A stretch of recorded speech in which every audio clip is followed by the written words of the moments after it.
हरे कृष्णा। भगवत गीता की इस वीडियो में हम पढ़ना शुरू करेंगे चौथे अध्याय का 23वां श्लोक। भगवान कह रहे हैं जो पुरुष प्रकृति के गुणों के प्रति अनासक्त है, प्रकृति के भाई 3 गुण हैं, उनसे भी वो कनेक्टेड नहीं है, उसके ऊपर निकल गया है। सबसे बुरा तमोगुणी, आलसी, झगड़ालू। रजोगुणी, काम और क्रोध के वश में, ये चाहिए, तीव्र इच्छाएं हैं जिसके मन में, उनसे भी ऊपर अच्छा होता है सतोगुणी। शांति से रहता है, लाइट म्यूज़िक सुनता है, थोड़ी बहुत किताबें पढ़ता है, किसी से फालतू बात नहीं करता, जीवन में संतुष्ट रहता है। बट देखा जाए तो भक्त को इससे भी आगे बढ़ना है। ये एसेंशियल गुण तो सतोगुण के होने ही चाहिए, लेकिन सतोगुण से ऊपर है शुद्ध सतोगुणी।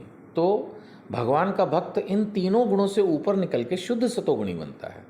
वो जो सतोगुणी में नेचर है वो तो है ही है उसमें, इसके ऊपर वो भगवान का नाम भी जप करता है, हरि नाम लेता है, वो भगवान के नाम का प्रचार भी करता है, व्रत भी करता है, भक्तों का संग करता है, वैष्णव गुरु से दीक्षा लेता है ना, ये सारे काम करता है, धाम यात्राएं करता है,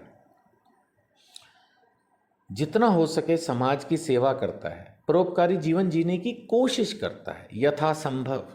तो वो पुरुष प्रकृति के गुणों के प्रति अनासक्त है, वो उन पे फोकस नहीं कर रहा, उससे आगे ही जा रहा है, दिव्य ज्ञान में पूर्णतया स्थित है। दूसरी बात इस श्लोक में आ रही है, जो दिव्य ज्ञान में पूर्णतया स्थित है।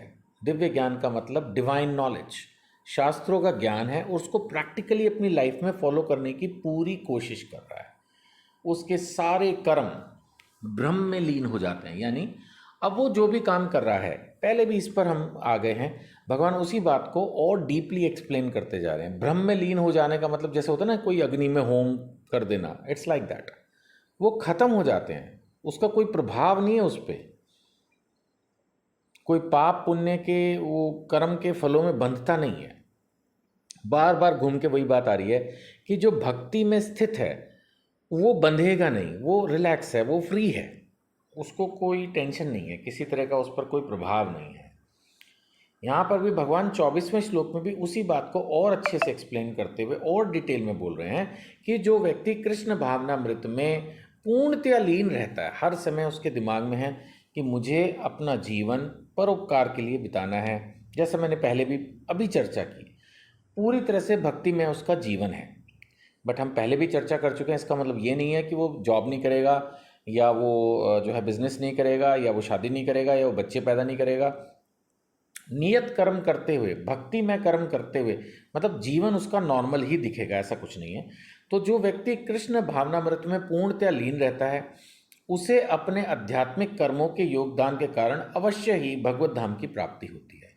देखिए, मनुष्य जीवन का मुख्य उद्देश्य मोक्ष प्राप्त करना है, इस जन्म मृत्यु के चक्र को छोड़ना है। 84 लाख योनियों में जो हम भटकते आ रहे हैं आज तक, उसको छोड़कर इससे पार होना है, इस दुखदाई शरीर से पीछा छुड़ाना है।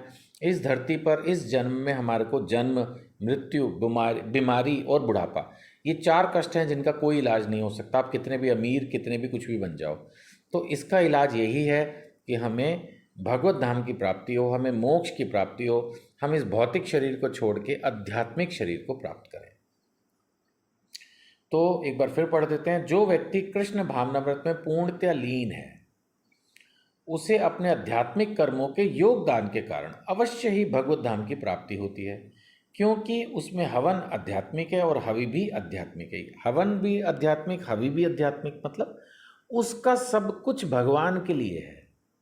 वो जो कुछ कर रहा है सिर्फ भगवान की प्रसन्नता के लिए कर रहा है, गुरु की प्रसन्नता के लिए कर रहा है, दूसरों की प्रसन्नता के लिए कर रहा है।